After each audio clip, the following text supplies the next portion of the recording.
Yep, doing the show right now, Brad. Doing it right now, brother. God bless.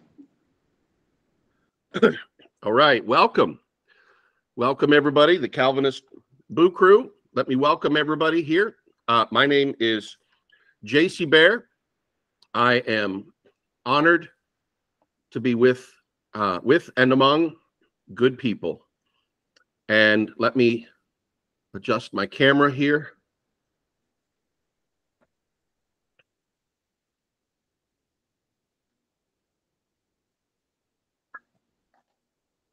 There we go. So I'm with and among some great people, brothers and sisters in the Lord, and we have the opportunity today to talk about a really interesting resource. We're going to take some time with this. Dr. Ken Wilson has given us a book entitled The Foundation of Augustinian Calvinism. For today is to just take a look at the introduction and chapter 1, sort of the beginning of the material. There are some main points that are in there that I'm sharing on the tab, but we'll have a lot of chance to go through all the different aspects of what's happening. Now, let me introduce everybody real briefly. I'm super happy to have our good friend, Discerning Faith, is on. Welcome today, my friend Rod. How are you? How you doing, brother? I'm doing pretty good, and as well, or better than I should, I guess is one way to put it. And then I'm looking forward to this discussion. You know, there's two opposing views there, and there's definitely truth somewhere in the two. Amen. Amen. Our brother Kendo. Ken Tro is here, longtime Boo Crew member.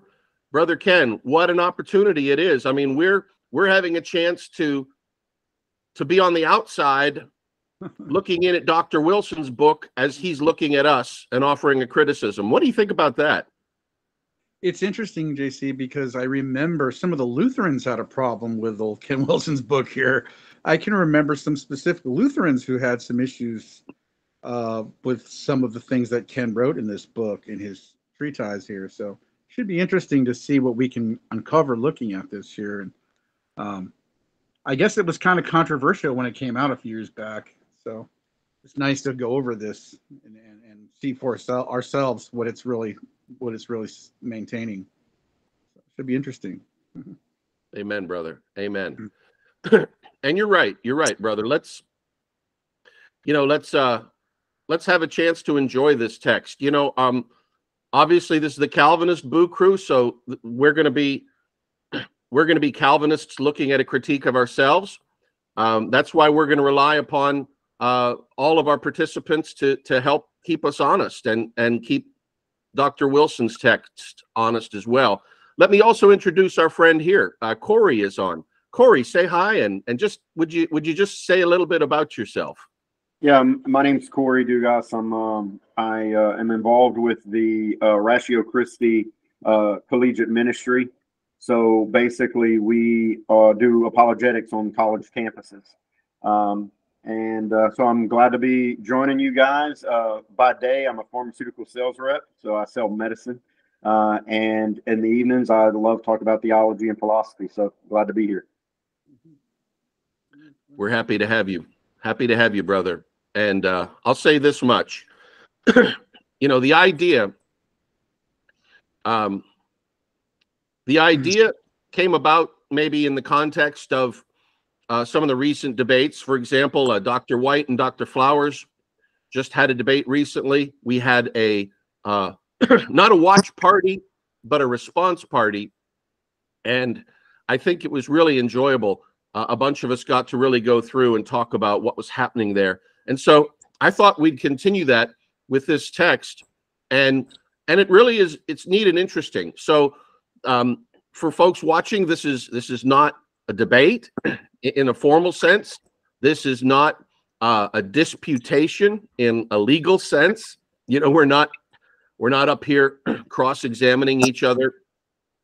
Dr. Wilson's material does not have to stand on the back of someone's defense, and Calvinism doesn't stand on our defense or our lack of defense. We're just a bunch of guys coming together and having fun and talking about it and sharing our thoughts. So with that in mind, you know, we really do need to set maybe a narrative to set the stage, and I'm trying to have fun with this narrative. So we're going to get into more specifics, but I thought I'd start off with what we might be looking at from two perspectives: the Calvinism versus the perspective that is critical of Calvinism and the Augustinian foundation. And so I'll just share a fun tab with folks.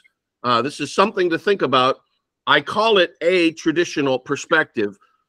It's just a chance to sort of maybe talk about what the state of the Augustinian scholarship perhaps was for many centuries, prior to some of the recent challenges that come forward in the New Perspectives movement, of which I think Dr. Wilson's book is going to be a part of. So to have some fun with the traditional perspective metaphor, you know, a lot of times it's been the issue between Augustine and some of the other early church fathers. I'm affectionately here calling them the free will gang. Please don't read much more into this than that. But it really is this idea of, you know, to use a Western metaphor, Augustine rides in the confusion of the early church, and he brings together a systematic understanding, let's put it that way, or starts to bring what's going to become a systematic understanding of some of the doctrines that the early church fathers were talking about. But that doesn't mean he was alone. And the traditional narrative, let's be honest, sometimes paints Augustine as the gunslinging hero who's here to vanquish, you know, the free will gang. And so I have this interesting, fun picture. We've got Pelagius, for example, is almost always brought up because he was in such controversy with Augustine during their lifetime. But frankly, other church fathers as well. And I'm here thinking about examples like Origen and others. And so some of the questions, the guiding questions, are going to come down to: how does sin affect the human will? And how does God's saving grace affect the sinner? Now, we're going to go through the answers here, but I want to just shift the narrative to some of the new or modern perspectives. And when I say new or modern, I don't mean that they've never been articulated ever, but really they've taken on a life of their own in recent centuries. And so maybe in contrast to this idea of Augustine bringing law and order around some of the issues in the early church, we instead have this pushback, and maybe Pelagius is deeply misunderstood and not highly regarded, but the scholarship around him is compromised. And then, of course, you have Origen in there looking from a modern perspective, much less controversial than traditionally. And so now here's the interesting, fun thing is that Augustine, who gets to be the good guy in the traditional perspective, he maybe takes on a little more sinister character here. And different folks will have different ideas about just how sinister that is or is not.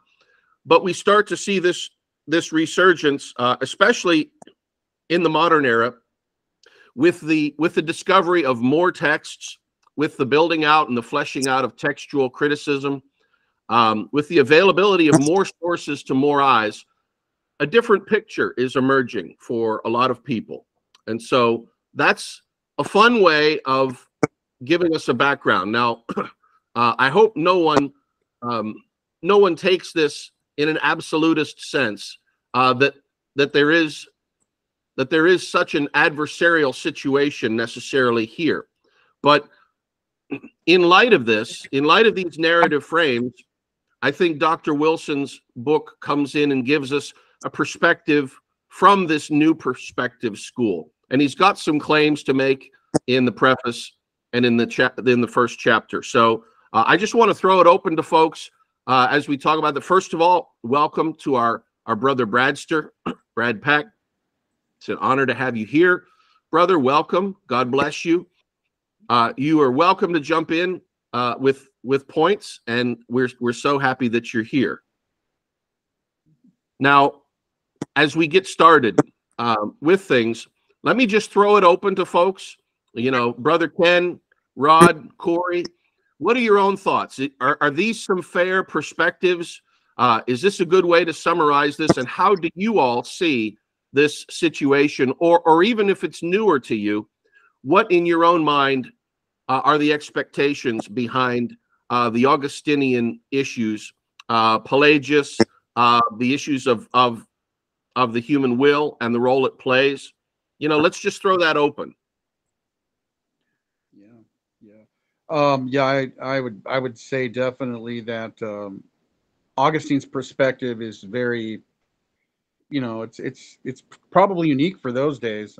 He was getting a lot of criticism, especially from Pelagius, but I fully agree with Augustine on the fallenness of our nature because of sin, that we do have a moral inability. That's why we need God's grace up front, because we have this moral inability, void of the Spirit of God. See, the issue is that we don't have God's Spirit in our fallen Adamic state, with our fallen Adamic nature that's corrupt. So we need God's grace to make us willing to come to Christ, willing to come all the way to Jesus. And that's by God's grace. And so without the intervention of the Holy Spirit in our new birth, spiritual baptism, and that's primary. That's not a situation that is relegated to like a secondary situation after some condition is met. God, in other words, our will, and this is something I don't think that Pelagius or Origen realized at the time, but Augustine hints on it, that our will is just our mind that is choosing Christ. That's just one link in the causal chain. So that's one of the things that had to get worked out later. But in this ancient time, back like 300-400 AD, when Augustine lived and Pelagius lived, a lot of those things that we are systematized now, like deterministically, those things that are completely systematized, they weren't so systematized back then. It was like very a primordial early way of looking at things that like Jonathan Edwards had kind of systematized later on. And so that's kind of where we're at the beginning. I don't know if you'd agree with that, JC, but something like that is kind of what I'm seeing at the beginning here with the controversy there. Excellent, brother. Excellent. Yeah. Rod, how about from your perspective, brother? My guess is I've heard good things and bad things, and a lot of distaste for people like Pelagian that believe that man has the ability, and then you have the opposite, that man is totally incapable, and you have the imagery of Adam and Eve starting out innocent and then becoming, and how does that affect the human development, or in that kind of a direction. So I've been kind of coming around to the picture that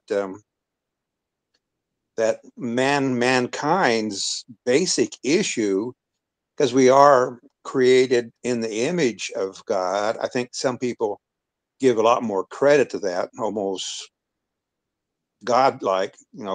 Mormons, for instance, say we're all children of God. So we can't go that far. I look at the image of God, that God foreknew that things were going to happen, So he made his creation in an adaptable form that Christ could then become flesh and, redeem it. So even from creation, it was created very good. So I look at things still in the perfection stage. So God kind of retired as a creator after day 6, and then he became a manager of his creation until eventually it's glorified. So I kind of look at it kind of as a staging thing.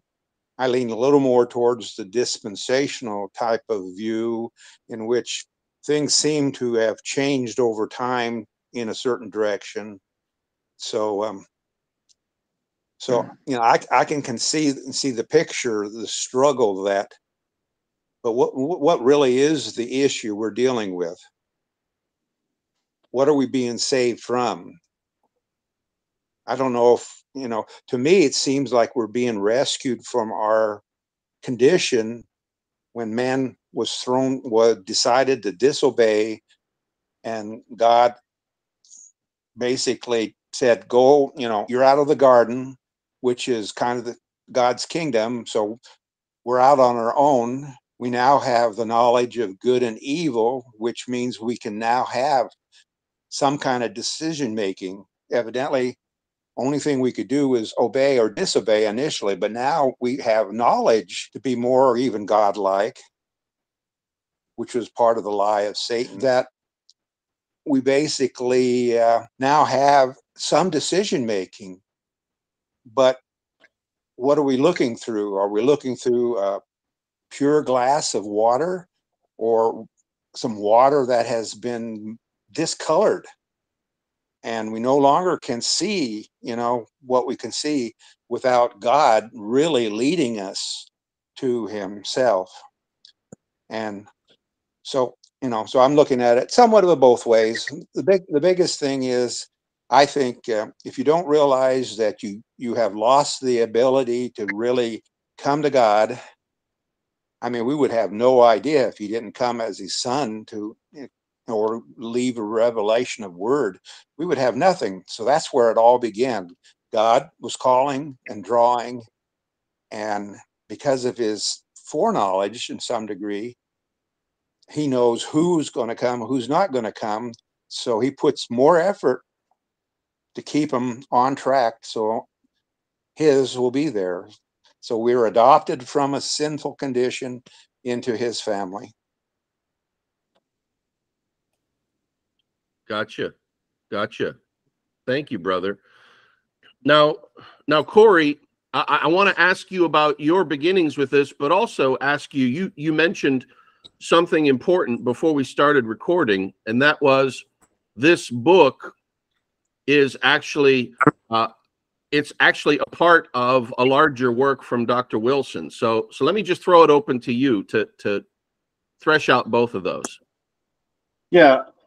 First, I just wanted to say that it's refreshing when we get out of our bubbles. And I think that you guys are doing a really good job of kind of stepping out of your comfort zone and looking at things from a different perspective. And that should be commended. It doesn't happen often. We should first seek to understand the other perspective. And so I come at this topic a little differently than the 3 of you guys or 4 of you guys, but that's okay. That's what we're here for. But I was mentioning earlier that this is a summary that was put together from Dr. Ken Wilson's a doctoral thesis. He got his theological degree from Oxford University, and he did a thesis on Augustine's work. He read them he says he read them in order from start to finish, whereas a lot of times people read Augustine's work, but they don't do so in order. So he was able to, according to his thesis, uncover this kind of progression of Augustine's work from a defender of free will early in his work to a more of a champion of a little bit more deterministic view. And so his thesis is that Augustine reverted back to his earlier Manichaean Gnostic roots where he had spent the first 10 years of his life. So I'm by no means an expert on this, but it is worth mentioning that what we're going to be going through is just the summary. It may not include all the support. It's just the factual quotes that he uncovered as far as looking into Gnosticism, where these ideas originated from, that type of thing. So I think that's, the last thing I jotted down, another quick point. I think this is going to be great. Obviously it's important what the early church believed. Augustine is considered a doctor of the Catholic Church, so he is very respected across the spectrum. One of the interesting things when I first came into this debate was looking at why both Catholics and Calvinists appreciated and respected Augustine so much. There was so much disagreement between the two, but yet they both had such high reverence for Augustine. So it's an interesting perspective. But I was going to say that it doesn't matter what Augustine thought. Ultimately, we're going to take all these findings back to the scripture and test them there. So that's our ultimate authority, whether or not we find that Pelagius was right or Augustine was right. It doesn't matter who was right. The scripture is going to be the determiner of that. Great point, brother. Great point. Now, I'm just going to share some notes. I had fun with the narrative. I hope other people did too. It's interesting for me. Like Corey said, I'm really interested in what happened between the traditional perspective, as I called it, where Augustine's the hero, he's the sheriff, he rides into town, he deals with the free will gang, puts them in their place, so to speak, and then rides off into the sunset. And this new modern resurgence that is that sees Augustine very differently, very almost anti-hagiographic. So if the traditional view puts Augustine too high on a pedestal, my interest is, it almost seems like the moderns take extra care to topple Augustine completely and paint him almost anti-hagiographically, if that's a word. And so here are some of the points that I thought came out of the first chapter. And so just going through, one of the things that Dr. Wilson says is his main thesis opening up is that Augustine gives a synthesis between paganism and Christianity. And one of the main contributions here is that some form of Stoicism, Gnosticism, Neoplatonism, and Manichaeism comes into Christianity, to the Christian church, because of Augustine at this point. And in the first chapter, he talks about a few of the Gnostic philosophers. So he talks about Chrysippus, Plotinus, Porphyry, and he mentions Mani. So some of the major questions that seem to really be at the center is, how does sin affect the human will? And how does God's saving grace affect the sinner? And broadly speaking, it seems like there's very much this concept of a causally ordered reality on one side, what will turn into accusations of some kind of determinism. And then on the other side, we're going to have, in some sense, an open or possibly indeterminate order. But the main point is that the order of things will depend in some important, if still contingent way, on this idea of genuine free choice. And so I think those are some of the main points there. Now, let me just throw it out to folks. Did other folks read the chapter and see things differently, or does it seem to be fairly in line with what you were reading, or what were some other folks' thought? Let me just throw it out for anybody who wants to jump in.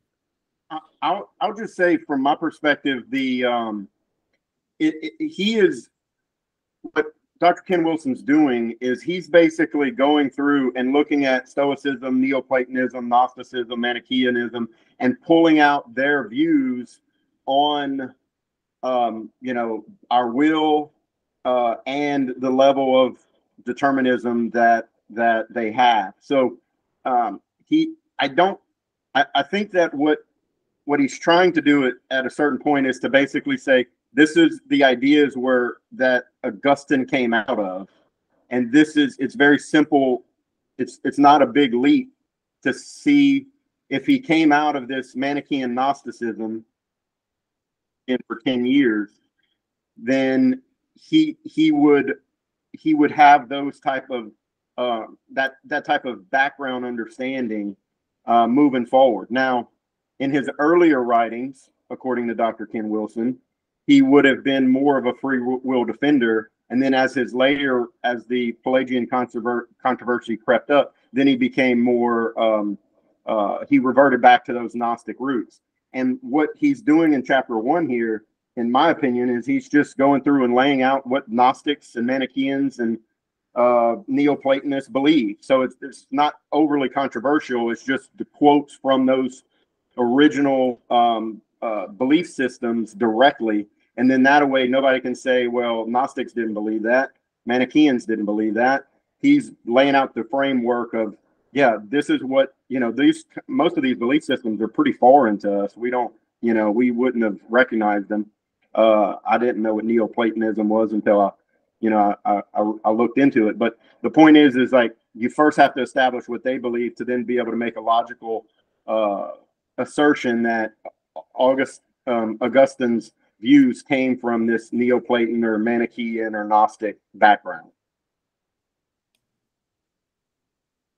Great clarification there. Thank you, Corey. Now, Kendo, how does it read from your end? Is this kind of the crux of the tension between the two schools as you've been encountering it? And what do you think so far of some of those ideas? Yeah, I see that's pretty much what's going on here. I mean, it's hard for the modern mind to revert back to, 1700 years ago when these guys were talking about this. Plus, they were temperate. Now, it's important to remember that Augustine was a monk, and he had already been exposed to apostolic writings at that time. So they had Bibles, Jerome and everything. I think they had the Latin. What was it? The Latin Bible. I think they had, Brock, at that time. So it wasn't like they didn't know anything about Christianity. I think that Augustine knew plenty about Christianity, and I wouldn't say that. I would say, just like with us, how the Christian faith and everything that goes with it impacted him. Jesus impacted him, just like he impacts us. And so whatever other, natural philosophies and theologies he brought into the game there with the Manichaeism and the Gnosticism from his earlier studies, we've all studied those things too. We've studied different philosophies and things too. But I think, Augustine being one of the doctors of the church, I think that he was able to make those distinctions. I don't think that. I think it's saying a lot to say, well, Augustine just imported all these pagan thought systems, ideas, Neoplatonism and Manichaeism. He just brought all that into his Christianity and built his whole, spiritual foundation on those things. For example, me being a determinist, I would have seen natural determinism in reality even without the Bible. I can see it. I can see the causation in God's reality. I don't need scripture to tell me that this universe, that causality is a factor in this universe, that the universe is adequately determined. We learned that from evidentiary apologetics. And then the Bible, just go ahead, because let's remember, if we're talking about the Holy Scriptures, that's a deterministic model. The Bible is a deterministic model, whether believers realize that or not. It's not a fatalistic model. It's a model for divine determinism. Now, the fact that Augustine discovered that or realized that at that ancient time, 1600 years ago, 1700 years ago, well, just like with the Italian Enlightenment, things moved on. Technology increased. With Galileo Galilei, we realized that the sun isn't revolving around the Earth. The Earth is revolving around the sun. Some of these things like were discovered, and then we had Newtonian physics, and those things, they just worked themselves out. So you got to remember, this is 350 years after Jesus Christ walked on the face of the earth, when Pelagius and Augustine lived. So they were considered early church fathers. They were coming to these conclusions based on the knowledge, the Christianity that they had at that time, from the, one step away from the apostles. So they were the early church fathers, and they were coming to that very early, early systematizing, very, very early simplified understanding of these things, that now, as moderns, we have a lot more information. We're able to put a lot more together. So I think doing like a regress like this, like Wilson's doing, going back and then, making some assumptions, some hypothesis that, well, he imported all this pagan thought into Christianity. That's what, and then he has to wear that like a jacket, Augustine. That's what he did, and that's the way it is. I don't know. I think we need to stop and take a look at that too. Very fact that we're just kind of, we're saying, well, because he studied that stuff, that means he is that stuff, and he imported that into his Christianity. I'm not so convinced on that. A lot of these things were just basically people starting to understand more about reality itself, and that was going on at that time too.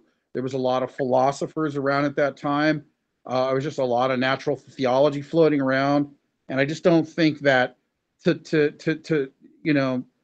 Augustine's impact on the church was huge, gigantic, and so I think that to demonize him like that completely, like, I'm not saying that's what Wilson's doing, but there's a lot of shade being thrown on Augustine's, the way he approached theology, the way he did theology, and his contribution to the church and church history himself. So that's kind of my feeling about it. I'm a little biased, obviously. I'm Augustinian, theologically, soteriologically. So the foundations of my theology and soteriology is rooted and founded in Augustine's theology. And with that, I'll just pass it back to you, J.C. Bear, with that. Yeah. Thank you, Kendo. And let me welcome our good brother. Drew Out is here. God is good. I'm so glad you're here with us, Andrew. And let me just, that's a great point. And I'm just gonna throw this out as a reason why we should maybe consider this. Prior to, let's say, the last 30, 40 years of critical race theory in our own culture, there were a lot of people who lived and moved in times that are now being reevaluated today through the lens of racism. And maybe some of them are, but with all of the training that we've gone through, there could be a hyper focus too. And sometimes when you train to spot a racist, all you see wherever you look is racism.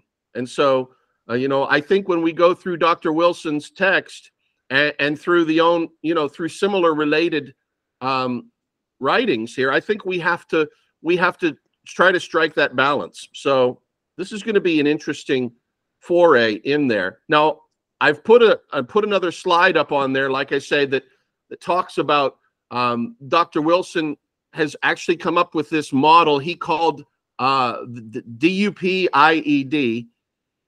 And is anybody else noticing to me that looks very close acronymistically to duped? Augustine duped the early church, dupied the early church. If I had Dr. Wilson here, I might just wonder if there was something behind that. But this is a great idea. And Corey, throwing it over to you, what in your own mind maybe makes it more of one situation and less of the other? I do think that whether or not he was trying to be kind of sly with his duped, but I think he was trying to at least separate Augustinian ideas very nuancedly from the Gnostics, from the Stoics. He was trying to make a distinction between the Gnostic view, because even within like Gnosticism or Stoicism, Neoplatonism, there's some distinctions there. And so what he was trying to do is say, okay, Augustine's view was a little different than those other guys. So I need to name his view in particular something different. So there was this effort to separate those four views, whether it is on determinism or whether it is on, their view on free will. In a similar way, we do this now with Calvinism, where we separate compatibilism from, hard determinists. And so there's these nuances going on. The other thing I was going to mention earlier is I don't think he ever is trying to say that Augustine's view was Gnostic or Augustine's view was Neoplaton, he's not drawing a direct line.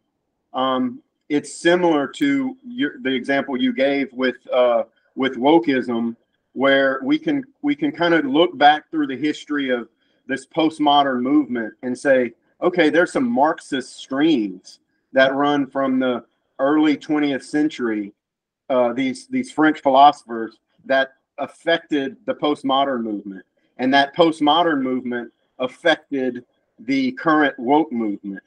It's not that they're all the same. It's not that necessarily that the current woke movement is the Marxist movement of the 18th or 19th century, but there are some lines of logic where it's almost like an evolutionary branch, where you have these different ideas that kind of grow and metastasize and go their separate ways, but you can trace the genetic precursor to the generation before. And so the DUPIED acronym is an effort to separate where those start to branch off and where they're the same. Great point. Now I'm just going to take a little bit here from the introduction, and there were two little phrases, two little passages from this text that I want to read. That if Dr. Wilson were here, I would push back gently with him and ask for clarification and possibly outright disagree. But let me just read them, and we'll throw it open. The first one was this. He says Stoics sidestepped the incompatibility of determinism and free choice by redefining terms and inventing clever nuances. And that to me is a very interesting statement to make, because I don't find that reflected in the standard philosophical literature. So what I mean by that is this: I don't see other philosophers going through the causal literature and through the different schools of determinism and just excluding compatibilistic schools as redefining terms and clever nuances. I would really like to have Dr. Wilson's response on that, because I honestly think that the difference between compatibilistic schools of determinism and incompatibilistic is a really big deal. And in fact, I would tell my non-deterministic friends that I agree with you that incompatibilistic forms of determinism are not true. So I would oppose them as well. But this idea that somehow incompatibilistic determinisms have to be the only kind of determinism there is, that's just not where the literature is today. So I would really love to hear from Dr. Wilson a response on why he thought he could just sort of write off compatibilistic schools by saying that they're being sneaky or clever or dirty-handed or underhanded in rewriting the dictionary and inventing these clever nuances. Now, Corey, not meaning to put you on the spot or asking you to answer for Dr. Wilson, did you get a sense for that in his larger work, in his PhD thesis, or do you think there's more going on here? Well, I've never read the larger, I wish, I just don't have the time, but I've never read the larger work. But I can say that in my conversations with Calvinism, I do feel sometimes there is this effort to change the meaning in a way, and it may not be intentional. That's not the point that I want to make. But when you're trying to paint your perspective in the most favorable light, then there's an effort to kind of straw man the other side. So as an example, we would want to define free will. And if we define free will to mean that we're free from influence or free from any type of external factors, then nobody believes in that. But if we define free will as simply the ability to make a choice between A, B, and C, in the face of influences, even if they're heavy influences like a gun to your head, you still have the choice. The choice still falls in the agent's power. Then you have to define these terms very, very, very carefully. And I'm not going to pretend to know how the Stoics were defining them, because again, a lot of times what makes this difficult, it's not one single person that we could point to, like in the instance of John Calvin, and say, this is what he said, this is what he was writing. With Gnosticism, there might have been 7 or 8 major historical authors that were trying to convey these ideas. And so you can't go to just one to define the term. And similarly with your Stoics, you had several writers during that period. And so it's very difficult to nail down these definitions. And so in that part, I would agree with you and maybe be a little skeptical with Dr. Wilson and say, how are you defining these terms, or how are you pinpointing what their definitions are using across the spectrum of quote unquote Gnosticism or Stoicism? Like who gets to define what these terms mean for the whole family of ideas, if that makes sense? Yeah, it does. Yeah, it does. Well, let me throw it out to the group here. Why don't we just take a moment? We won't be here long, but just spend a few seconds just actually looking at a treatment of Stoicism that's probably at a popular level. It's from Wikipedia. I know some people say that that it's illegal to cite from Wikipedia, but from a popularistic point of view, let's see if we can brave it. So it says here, Stoicism is a school of Hellenistic philosophy that flourished in ancient Greece and ancient Rome. The practice of virtue is enough to achieve eudaimonia, the well-lived life. And so you sort of have this push and pull between Stoic ideas and Aristotle's ideas in antiquity, and this leads to a lot of good literature. And there's a philosophical system that is most often associated with Stoicism. And one of the things that I think Calvinists have to answer to is, look at this. Of all of the schools of ancient philosophy, Stoicism made the greatest claim to being utterly systematic. And that's a really important issue for us in this in this debate, because it's going to come down to what does it mean to be systematic, and whether or not being systematic itself is a marker of Gnosticism. And I think as a Calvinist, I'm going to push back and say that all determinists are systematic. Let me say that right. Let me push back. Not all systematics are going to be Gnostic. Now, in particular, we should see whether or not that is true. So, Stoicism teaches the development of self-control. Philosophy holds that becoming a clear and unbiased thinker allows one to understand the universal reason.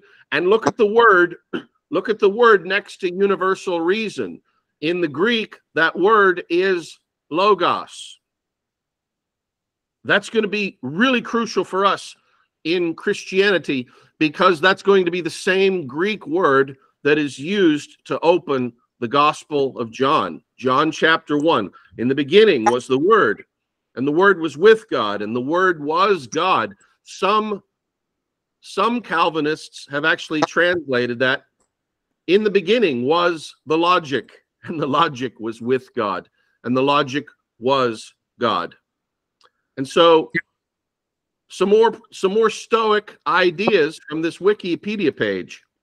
The principle applies to the realm of interpersonal relationships, to be free from anger, envy, and jealousy, to even accept slaves as equals of other men. Now listen, because all men alike are products of nature. So we're starting to get this idea of Stoicism. The Stoic ethic espouses a deterministic perspective. Now, here's an interesting thing I want to point out to Dr. Wilson. Thus positing a completely autonomous individual will, and at the same time, a universe that is a rigidly deterministic single whole. Wow. So I don't recognize that in Dr. Wilson's treatment of Stoics in this chapter. Am I missing this?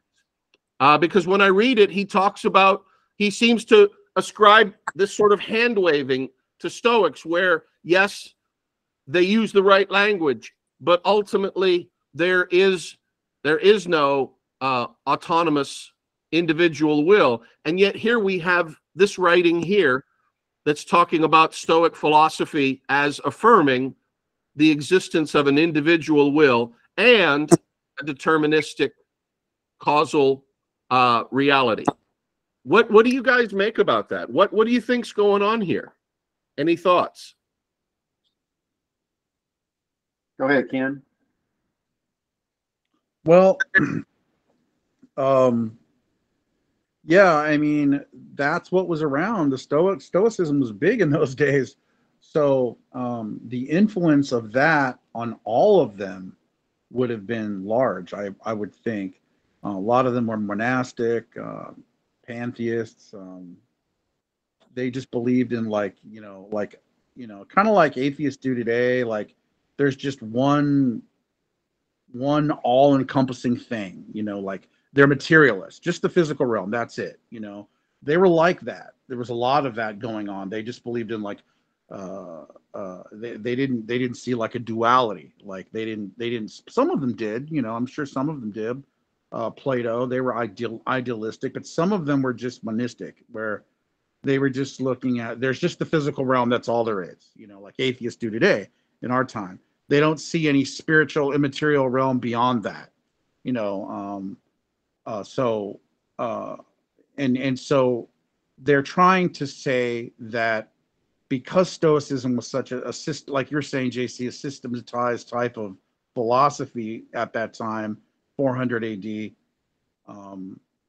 that crept into the church because of Augustine. It was all his fault, and so these types of pagan ideas, natural theologies, are creeping into the church, and we have to stop, you know, that. And I think that Wilson is pointing the finger at Augustine, like they all are, and they're saying, you know, the influence of all these other philosophies are creeping into the church, and it was all Augustine's fault.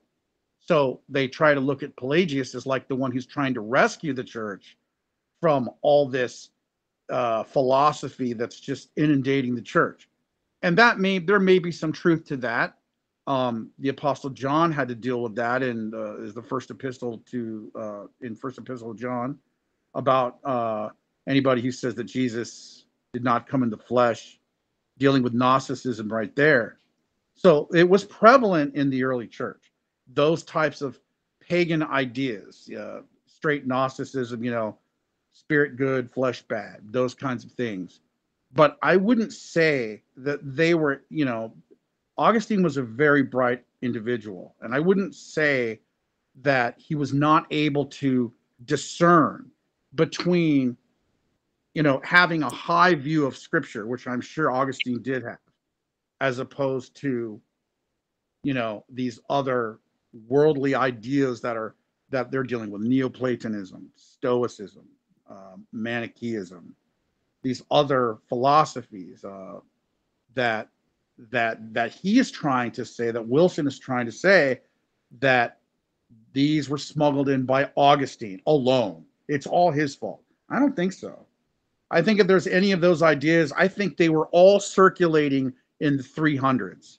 You know, during that time of the early church fathers, Origen would have been exposed to it, Jerome, all of them, all the early church fathers during that time, like 200s, 300s, would have been exposed to those types of ideas.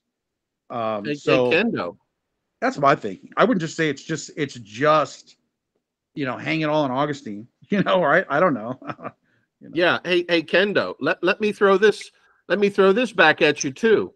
I think, pushing back on Dr. Wilson, you know, we have this idea that if we cast too wide a net in making things quote unquote Stoic or pagan, then Dr. Wilson's net has the potential to actually call John 1 pagan. Yeah. In the beginning was the Logos, and the Logos was with God, and the Logos was God. I don't know, Dr. Wilson. Is the Apostle John smuggling paganism into the scriptures? Exactly. This is going to be an important point to work through. And by the way, I'm going to share with folks who are maybe concerned. I don't know. I think Dr. Wilson's got the Stoic goods on you Calvinists. I'm going to offer a hint of what, if a murder has been committed and a detective comes through and looks at the clues, and the detective says, based on these clues, the butler did it. Dun, dun, dun. That's an interesting thing. Yeah. And in this case, Augustine gets to be the butler for all of the, I shouldn't say all, for much of the modern free will angst against deterministic systems. But think about it. One of the things that another detective can do is another detective can come through and look at the evidence and say, wait a minute, it might not be the butler. Right. It might be the gardener. Dun, dun, dun. And here's my point. Look at the Wikipedia article. This viewpoint was later described as classical pantheism and was adopted by Dutch philosopher Baruch Spinoza. So listen, of course, this is a guy on Wikipedia giving us this. It's probably worth what we paid for it. But at the same point in time, when our modern new perspectives on Augustine critics are playing detective and saying, "Ha ha, we've got an interpretation of this crime scene," I have to ask myself, other people are looking at the evidence of Stoicism in modernity, and they're not saying it's the Calvinists. Who are they pointing to? They're pointing to the pantheists. They're pointing to Spinoza. They're pointing to, well, let's just say I've got something in my bag to share with us later on, to see that other people doing the same kinds of work as Dr. Wilson are pointing at different suspects. So I would really push back with Dr. Wilson on that. Now, Corey, again, I'm not asking you to answer for Dr. Wilson here. I just want to throw it over to maybe get some alternative ideas or thoughts that are coming into your mind when you're reading these. I do think that again, these are basically the highlights, probably the first sentence of every paragraph summarized in a book. Where the supporting statements are going to be in the doctrinal thesis. So in the section, like on page 6 and 7 is when he's really kind of diving into the Stoicism background. As I was reading it, if you would have taken out Stoicism, if you would have taken out Seneca the Younger, these different names, Chrysippus, I hope I'm pronouncing any of that right, and you read it, it reads like a paragraph on compatibilism. And that doesn't make it right or wrong. Let me be clear. It does read like a paragraph on compatibilism. Like I've heard, I think it's R.C. Sproul say, like, we want what we want, or we can choose what we want, but it's our wanter that's broken. Somebody can correct me, fact check me on that, but it's our will that's broken. And so the point that Dr. Wilson is making on page 6 and 7 is that you have this idea of compatibilism, that we have been we can make choices, but those choices are always going to be in accordance with our nature, and that nature is either predetermined to be good or predetermined to be bad. Now, obviously, there's going to be some distinctions there. Regeneration would factor in, and that's how we now can make what you guys may consider a free choice. But let me see if I can pull up a quote here from that section. A human. No. I'm sorry. I had it and then I lost it. Give me 1 second here. The fates lead the willing and drag the unwilling. So there's this idea of destiny there, but there's also this idea of choice. So it very much reads like compatibilism. Whether that's true or not, I mean, you guys are making a good point that, hey, just because the idea was floating around before Augustine doesn't mean that it's false. And I would agree with that, but that's not necessarily the point that he's making right here. He's just basically saying these ideas were being came back to the surface of his theology during the Pelagius debate. And that's part of, maybe we haven't talked about that, but effectively you had a Augustine who was more free will early in his career. He gets into the controversy with Pelagius, and through their interaction, through their writings, letters to one another, he begins to draw from these older ideas of the determinism, of the nature determining your choices. And that's where it kind of starts to creep back in. Again, whether or not it's right or wrong is determined by the scripture. But that's the argument that I think Wilson is trying to make here. And when you read some of these quotes from the Stoics, it's very, very similar to modern day compatibilism. That's a good point, Corey. It sounds like Wilson's whole thing stands on incompatibilism, like Brock was saying, that it's like for his view of determinism, there can't be any compatibilism in it. So the way Wilson views determinism is that it's like a hard deterministic model with no compatibilism, right? Is that how you see it, J.C. Bear, like that? That's how Wilson's determinism is. He's not allowing for any compatibilism to be a part of his determinism. Second causes, us, creatures who are choosing according to their greatest desire within the nature that they have. Like, for example, just to speed things up a little bit, Augustine would say that we're making choices all day long within the confines of whatever nature we have now. If we're in Adam, we don't have a new nature yet. So we just have our fallen Adamic nature that is corrupt. So we are making choices, Corey, like you were saying, but within the confines of that, the only nature we have that we default to. But when we become Christians and we accept the risen Lord Jesus Christ, what happens is that an Ezekiel 36 type of thing, 26 comes into play, where God gives us a new nature. It says in 2 Peter, we begin to partake of the divine nature. So by trust and faith in the precious promises of God to us, so that our nature is like renewed now. So before we only had one nature making choices within the confines of that nature, but then we are born again. We are spiritually baptized into Christ, and the Holy Spirit gives us brand new natures. 2 Corinthians 5:17, we are new creatures in Christ. We have a new desire to pray, to want to fellowship with God, to worship God. These are new desires that come from a new nature. And so what like the Lord is telling us in Galatians, walk in the Spirit, focus on that, sow seeds to the new nature, not the old nature. Let the old nature die. Don't make any provision for the flesh, the old nature with its desires and corrupt lusts. Just leave that alone and focus more on the spiritual nature that you have now from God in your new birth in Christ. That's kind of how, that's basically a simple way of looking at Augustinianism. Would that be fair, JC Bear? Something like that, right? Pretty much. Kind of, I don't know.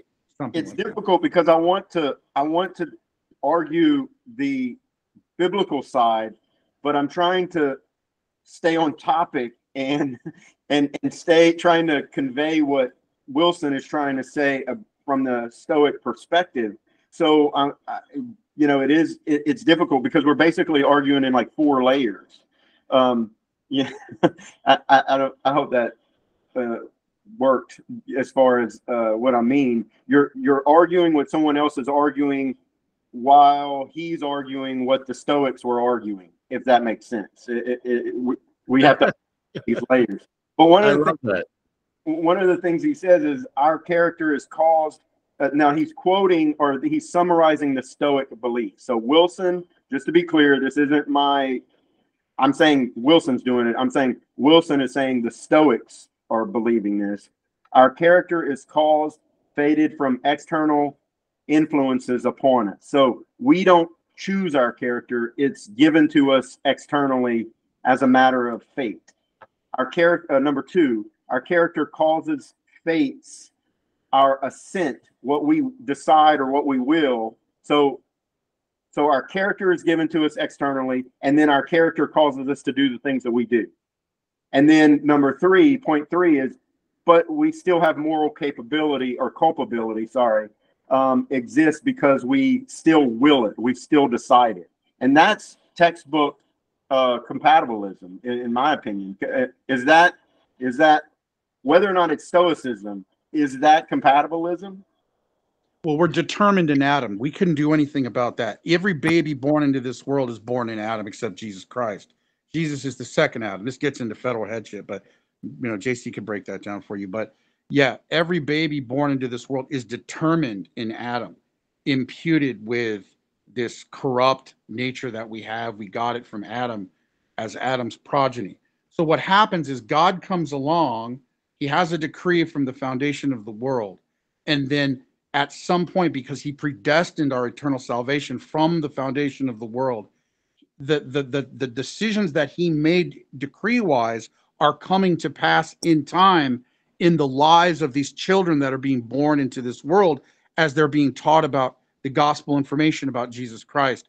They start their parents take them to church, and we pass on the information from generation to generation about the Lord Jesus Christ and his finished works on the cross, his resurrection from the dead, and they start learning the gospel information, and then they start pursuing Christ themselves as God is bringing them by decree into his kingdom.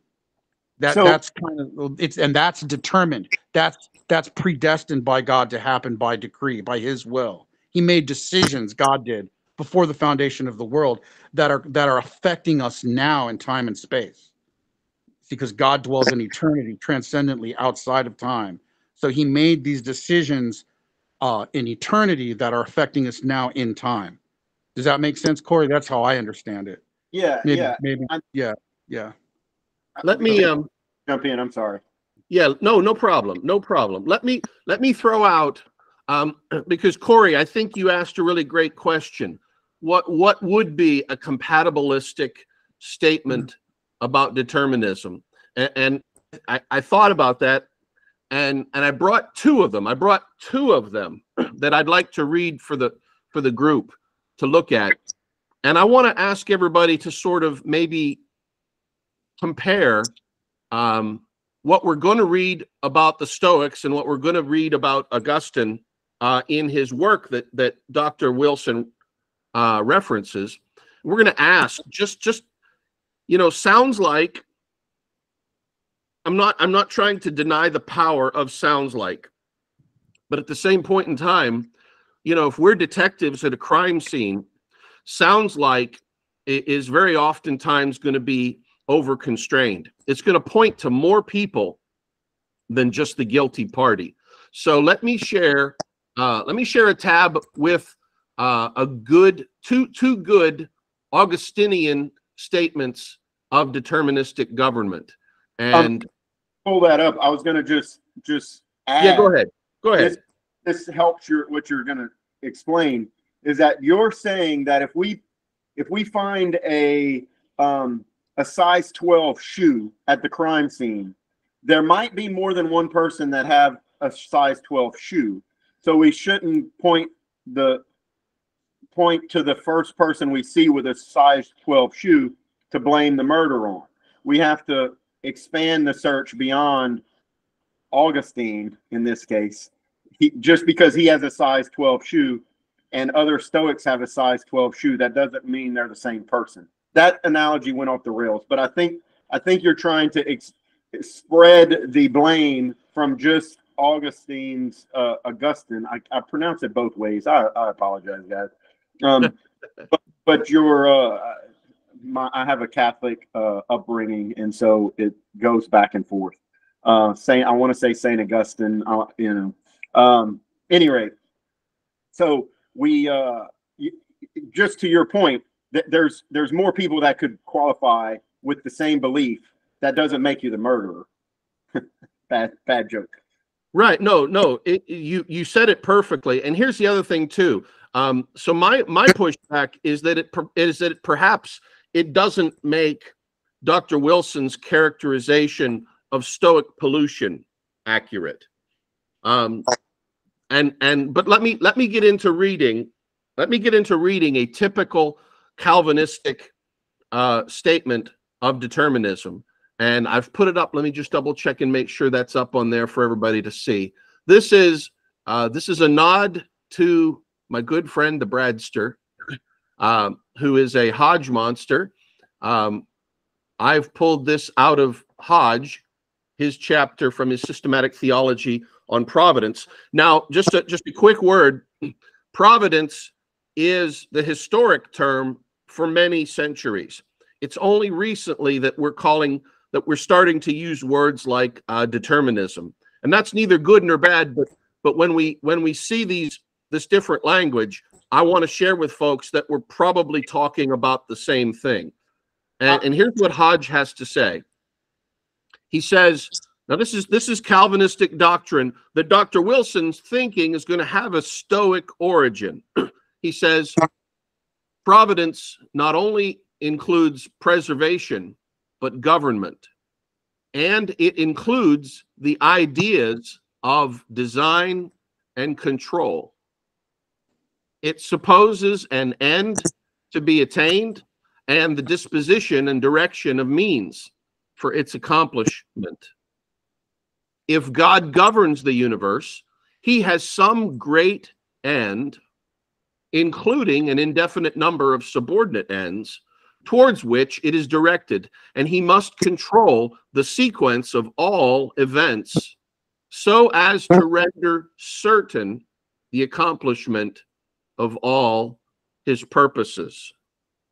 Now he says a little bit later that the external world, the rational and irrational creatures, things great and small, ordinary and extraordinary, are equally and always under the control of God. This government of God is powerful. It is the universal sway of omnipotence, which renders certain the accomplishment of his designs, which embrace in their compass everything that occurs. Now, finally, he says he governs the material world according to fixed laws, which he himself has established. He governs irrational animals by their instincts, and he governs rational creatures agreeably to their nature.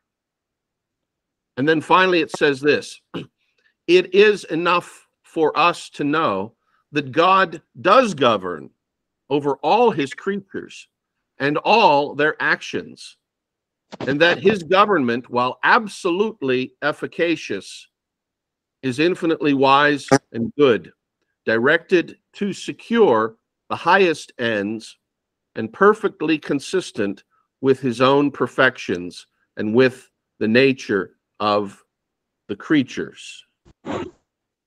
Now, that's a taste of what I think Dr. Wilson would probably call, based on his book here, a Stoic influenced theological statement. Now, the second statement that I want to quote from is a Roman Catholic statement. And here's what some Augustinians in the Roman Catholic side of things have to say about divine providence. They say this: providence in general is a function of the virtue of prudence and may be defined as the practical reason adapting means to an end. Providence is God himself considered in that act by which he so orders all events within the universe that the end for which it was created may be realized.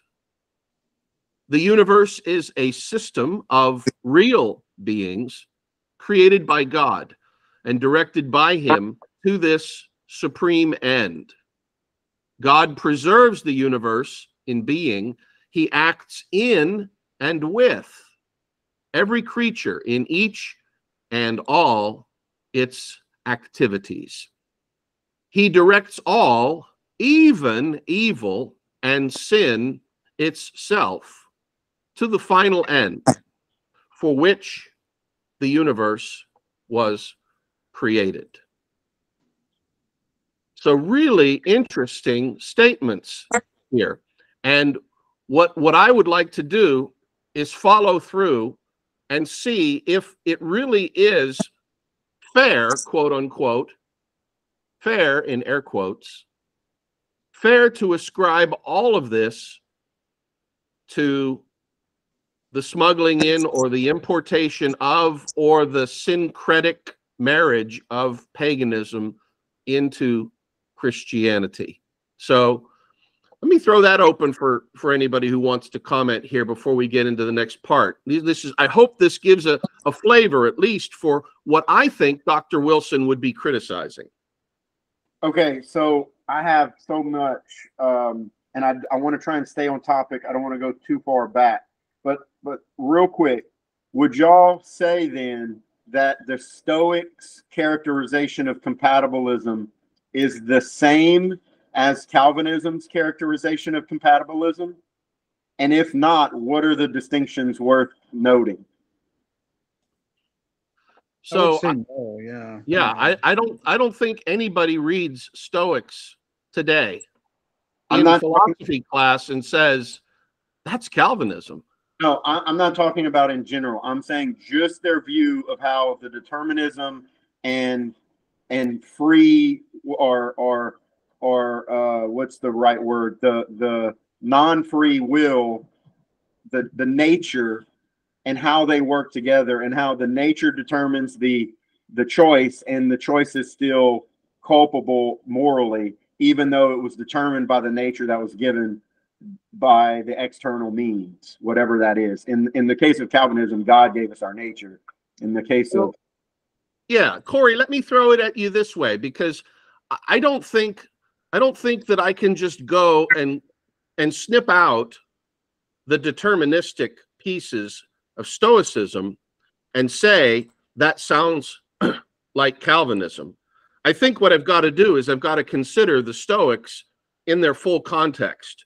So they can say passages that sound very similar, but have completely different underlying worldviews. And let me give you an example here. Well, I could give a quick example. I mean, there's so much that I believe with Catholics, but I'm not a Catholic. So we have a lot of similar beliefs. I'm simply saying that I can say that on the topic of I'm trying to think, the resurrection of our Lord, I agree with Catholics. So we don't have to necessarily say that I'm Catholic because I agree with Catholics, but I can at the same time affirm that we agree on this particular aspect. And I'm just for clarity and trying to sum this up to move on maybe to the another topic. Is the Stoic view of compatibilism the same view that Calvinism has? So I'm going to say no. Okay. I'm going to say it uses similar language that people who are not familiar in great detail with either school could make the mistake of thinking they were the same. Okay. Like, for example, people who read 200 years from now, Corey, people who read works that you and I have read are going to read them, if the woke stuff continues, with a different understanding of the word woman. So woman is a word being redefined in our culture today. When people read what you and I grew up on, when the word meant something different than it now becomes, they are going to say, boy, it sounds like the same thing. But if the word has changed meaning, or it has a different epistemological or ontological underpinning, then I don't think it is. So that's my response there. I don't think Dr. Wilson's comparison holds, is my answer. Okay, so there's an underlying presuppositions that change, like because the way that he words it here is he just says that our character is caused, fated externally. Now he's not saying this. Actually, no, I guess he is. He's characterizing the Stoics. So he's saying that our character is caused or fated from external influences upon us. Well, that's what the Stoics believe. And then if I were to kind of say, okay, from a Calvinist perspective, our nature is caused or fated by God externally because of Adam. So the of Adam could be a distinction, but it's still an external call. So I'm trying to nuance where it's different, but how is it similar type thing. And I think that's what Wilson's trying to do here. Yeah, it's worth pointing out, when people read the Greeks on the Greek myths of fatalistic ideas and deterministic outcomes, they take place in the universe of the Greek pantheon, right? The world was created, by Gaia and Uranus, and from them came the Titans, and then from them came Zeus. Zeus brought order, and now the gods are under Zeus in Mount Olympus, watching mortals and using them as play toys. I mean, that's a classic motif from Greek literature, and that's nothing like Augustinianism, in my view. And we're going to take a look and see maybe why that might be so. Now, there's an interesting accusation, the second accusation here. And by the way, for folks interested just in time-wise, we'll probably wrap it up in about 10 minutes, 15 minutes. I want to thank everybody for being really patient here. One of the things I want to do is, I never thought we were going to solve this issue in one discussion session. So we're just obviously going to have to invite everybody to come back for more. But let's take a look at this quote here from Dr. Wilson. Augustine's first work on providence teaches this Stoic philosophy when asserting that the falling of a leaf to an exact location is predetermined by a meticulous micromanaging God, and the precise neck muscle actions of two roosters fighting are predetermined by God. So we really can get specific here, and we will, because I just happen to have these examples from Augustine's work, De Ordine, on providence. And let's go through them. And I've cut some of it out, so this is not the full work, but I've tried to keep the examples that are mentioned in there. And let's all of us read Augustine's text, and you tell me, is this screaming Stoic determinism? Now, he opens the work by saying this: there is an order to be found within things and between them, which binds and directs this world. It comes natural to ask how it is that, on the one hand, God takes care of human affairs, and on the other, these same affairs are shot through with so much evil. But this poses even more problems, namely, how to account for the astonishing order of the smallest joints of a flea, together with the ups and downs of endless disorder affecting human life. He then says this: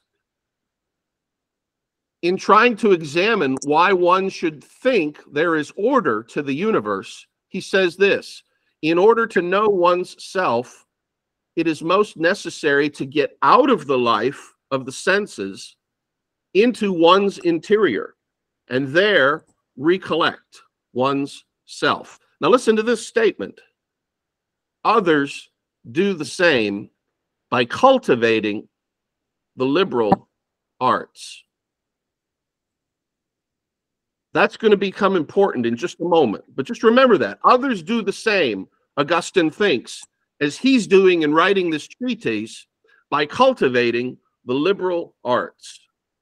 And where I'm going to go with this is, if Augustine thinks he's doing something similar to what we today call the liberal arts, does anybody take a look at these ideas, these underpinnings of the liberal arts, and say to themselves, aha, that's some good Stoic philosophy there? Now, here we go. Why does this happen? And here's the first thing. Why do you think water flows in an orderly and not a disorderly fashion? And then he says this, but to those leaves that fell, why on earth should they have done so? Because of order, and not rather because of chance. What is enough to answer the question is that nothing happens without a cause. And then he says clarifyingly, nothing happens without a definite hierarchy of clauses. So here he's stating out the whys and the therefores of the position that he's going to assert. Now here comes the second answer there. Don't you see how these leaves, driven by the wind or floating above water, oppose some resistance to the forces acting upon them? Then he says this, it is enough to know that nothing happens without an efficient cause, nor comes to be without a generating one. Now listen, we just read a brief snippet, and honestly, the full work needs to be read. But Dr. Wilson is saying, and I'm gonna put this passage back up. He's literally saying Augustine's first work teaches Stoic philosophy when asserting that the falling of a leaf to an exact location is predetermined. Now, the second one is going to be the neck muscles of two roosters fighting is predetermined by God. Now, is that true? Is Augustine talking about this? Here we go. Augustine says, if you care about order, you should go back to those verses.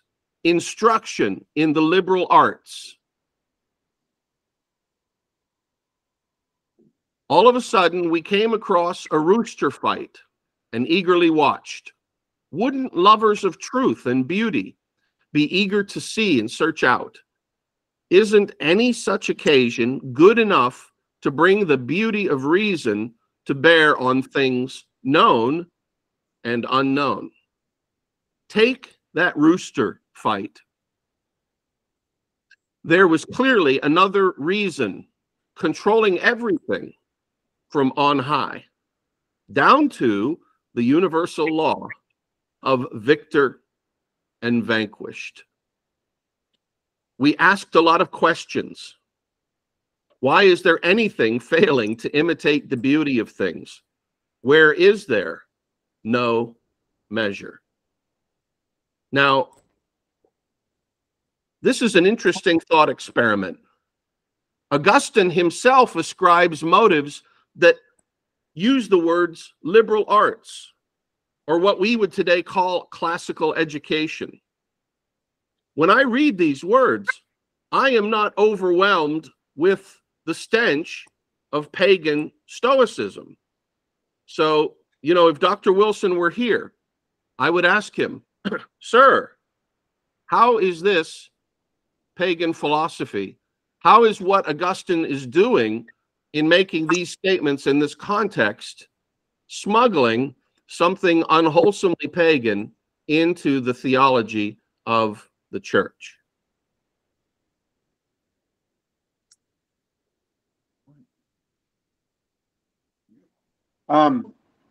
Okay, so very good presentation as far as like kind of presenting that perspective. It's interesting because I think the actual argument is that in his earlier writings, and I'm not saying you're wrong because obviously you read directly from the book, but in his earlier writings he was more kind of free will, which would contradict what Wilson's saying to some degree, because he's not making a free will argument. He's actually making a fairly deterministic argument in this first writing. So I think that would be something to explore a little bit. Like, well, if this is his first work, then that should have been more free will-ish and less deterministic, and it's not. It's more deterministic in my opinion. But the thing that I think that may be happening here, and look, I could be very wrong, But I do think that the word providence and determinism, I would suggest that they're different. And here's what I mean. I want to, if I'm going to make an assertion, I want to try and explain the distinction that I'm making. Providence can mean the end is certain. Or providence would mean the end is certain. And I think everybody, Reform, Calvinist, Catholic, Stoic, could assert that. What is the distinction is every minuscule decision along the way is also certain, predetermined? Or is there if you have the two spectrums where you have completely chaotic luck, chance, and then on the other end of the spectrum, completely closed system of determinism, is there a third option? So we're not getting to the false dichotomy scenario where you have a law-driven world created by God that operates according to natural law, gravity, physics, you name it, while also incorporating a moral agent into this scenario.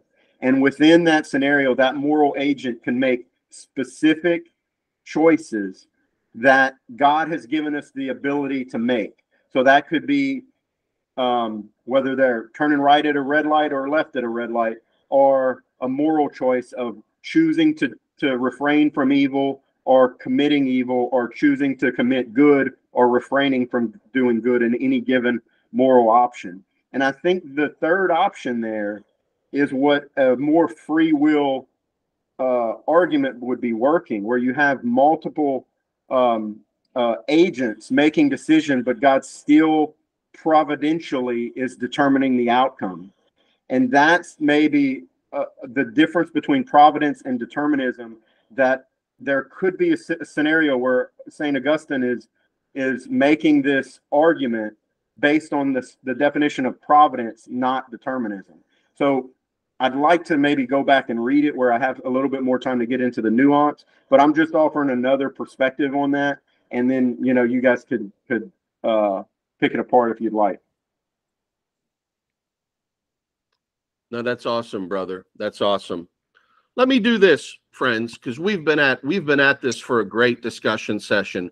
I think we just have to do more.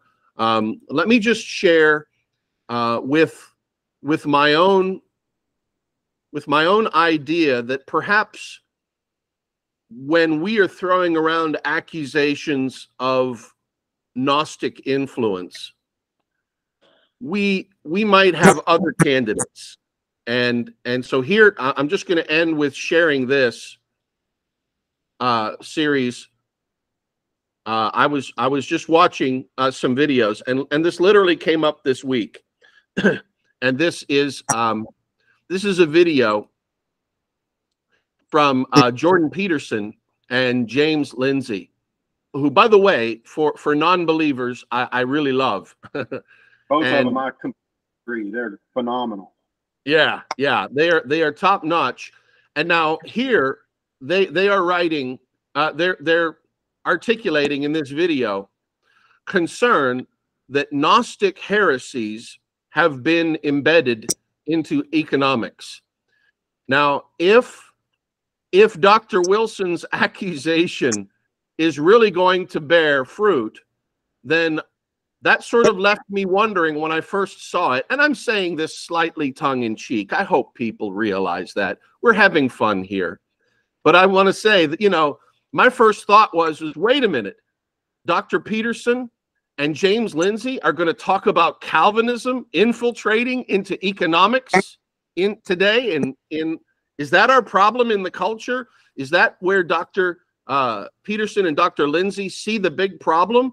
Oh, no. We've got too many Calvinists getting into our culture. And I'm going to show the same thing with another view here. I wish we could play the video. I'm just not certain how, I'm not certain if we would get demonetized or possibly have a copyright strike. So I won't play it.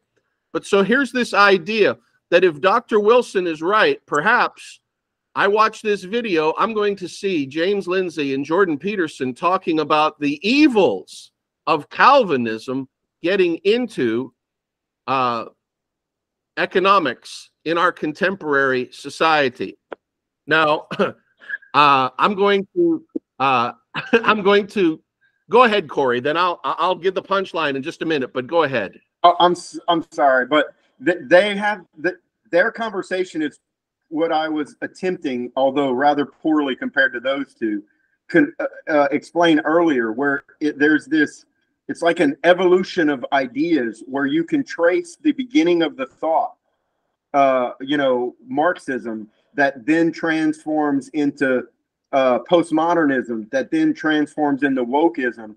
And I think that's the exact same point that Ken Wilson's making about Gnosticism, Stoicism, that ultimately was converted over a period of time, not in full. It's not an equal thing. It's not saying Gnosticism equals Calvinism or Stoicism equals Calvinism, but that there is a evolution going on, and some of the preceding parts came from those ideas. That's what they are talking about in this conversation. It was a great video, highly recommend it, but also I think it does a good job of explaining what Ken Wilson is doing in the book. So just my 2 cents. No, thank you for that. Thank you for that, brother. Here's my thought. When Gnosticism means everybody, it means nobody. And this idea, when we look in the literature, I'm going to spoil for those who haven't watched the video. Lindsay and Peterson are talking about critical race theory. They're talking about the woke. They're talking about Marx and his brand of economics. They're tracing that back through to Hegel and Spinoza. And guess who they're not tracing that through at all? You know, they're not going through this and saying, you know what, this is really this is a manifestation of Calvinism. And my point is this: if the modern literature is pointing the finger at the woke and at Marxists and at Hegelians as being the inheritors of this Gnostic legacy, I've really got a problem with Dr. Wilson using that same label and pointing at Calvinistic doctrine and saying, you know, hey, we've got to lump these things together. Now, it's true that Sam Harris, for example, is a determinist. That's true. And it's true that I'm a determinist. But ontologically speaking and epistemologically speaking, that might be one of the only things that we share in common. So that was a fun way to sort of wrap things up. I think we need to do more. Believe it or not, we mostly got through the chapter 1 material. So we really made a lot of progress here. Before I wrap it up, let me just throw it open to everybody for some final thoughts and, where should we go in the future for more topics here? I just want to say thank you for being gracious and letting me kind of jump in and add my 2 cents, and I've enjoyed it. So thank you. Thank you, brother. Kendo, let me throw it to you.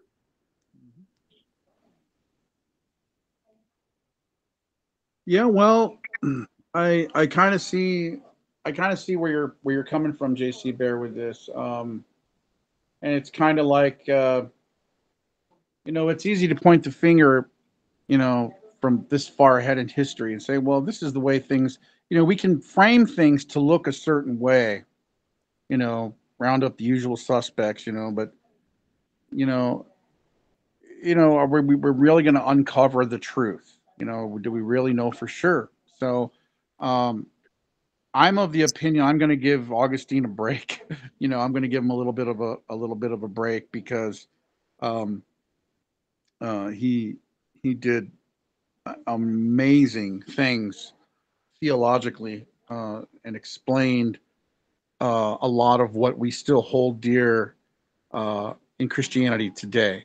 You know, so I think he did a lot of more good than harm, and so in his explanations, God just really used this man, and he gave him a lot of understanding into the scriptures, into understanding theology clearly. And I think that what Wilson's attempting to do is to undercut that, is to try to diminish the impact that Augustine had on the way we think today in church history at large. You know, so I don't want to. Um, you know, at the same time, in fairness, um, you know, like any other person, look, you could do the same thing to the Apostle Paul. The Apostle Paul had training, just like Augustine had. You know, Augustine had some pagan roots. You know, the Apostle Paul was very studied in the law. He had really good. Gamaliel was his teacher. You know, but you know, he got new truths from the Lord Jesus, brand new truths, and he was using his apostolic authority, uh, the writings of the Old Testament, and reinterpreting these things in the New Testament in his epistles, and so explaining with new arguments, evaluating these Old Testament scriptures. And I think if we applied that same logic to Augustine and what he did, um, the church was new. It was a long time ago, and they were just maybe 300 years since the time of Christ. And to say that Augustine is responsible for all this, determinism, he's responsible for this, responsible for that, and I can't swallow that whole uh, uh, package there. I just can't. I just don't think so. I don't think that we can blame. I think what he did was he shed a lot of light on these things more than anything else, and I think that all this other criticism that he is getting from Ken Wilson is just kind of muddying the waters, because I think um, Augustine brought a lot of clarity to some of the realities that we assume today, that we see, like Corey was saying, with God's divine providence, God intervening in the affairs in the universe, in our affairs. When God intervenes, so God does do that sometimes. God intervenes in our affairs. See that all through Scripture. So, and to say that the universe is not determined, these are things. These are modern uh, realities that we just accept now because we know so much more about the universe now. Like Corey mentioned, like Newtonian physics, things like that, where we know that the universe, there are indelible, unchanging, fixed laws that God has built into the universe. And just a hop, skip, and a jump shows us that these things are determined. The universe is determined. The laws, the elements, these things are differentiated. They're made the way God made them and wanted to make them.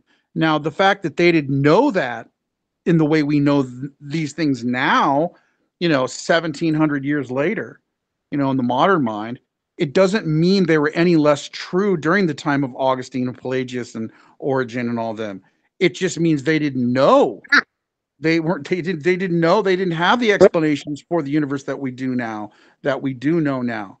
But I think spiritually, Augustine had an enormous effect on church history and the way we perceive, like Corey was saying, determinism, compatibilism, and then, further on, with Calvin and the reformers, and then going on like into Edwards, and the way that these things have been, all of them have stood in the shoulders of giants, um, the men who have come before them. And it's very important for us to recognize that